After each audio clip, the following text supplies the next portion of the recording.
Men hej. Hvad skal vi lave i dag? Vi skal lave is. Vi skal lave is. Og is, det er is sundt? Nej. Så passer det jo ikke ind til det der med sundhedsbloggerne her. Nej.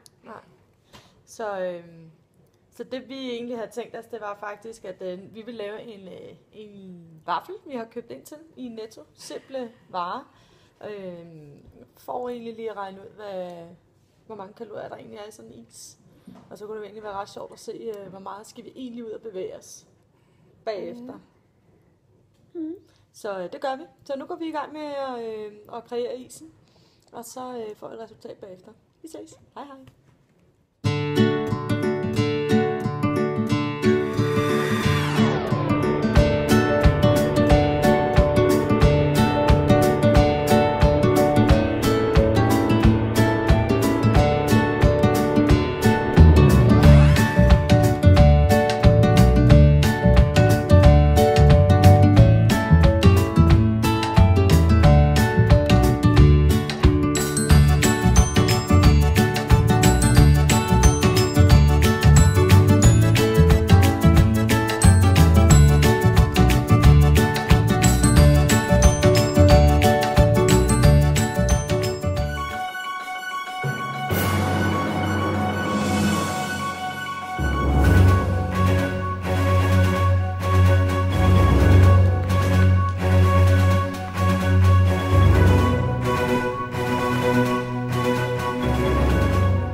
Tak fordi I kiggede med.